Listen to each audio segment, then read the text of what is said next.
மனசார ரெக்க கட்டி பறக்குது. தோட்டத்தின் நடுவிலே ஜீவ விருட்சத்தை உருவாக்கியவரை உமக்கு ஸ்தோத்திரம்.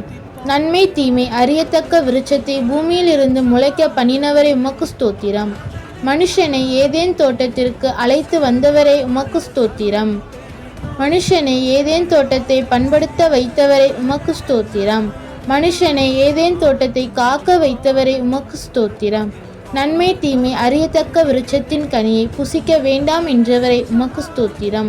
மனுஷனை தனிமையாயிருப்பது நல்லதல்ல என்றவரை உமக்கு ஸ்தோத்திரம். மனுஷனுக்கு ஏற்ற துணையை உண்டாக்கினவரை உமக்கு ஸ்தோத்திரம். மனுஷனில் எடுத்த விலா எலும்பை மனுஷியாக உருவாக்கியவரை உமக்கு ஸ்தோத்திரம். பகலில் குளிர்ச்சியான வேளையிலே தோட்டத்தில் உழவுகிறவரை உமக்கு ஸ்தோத்திரம்.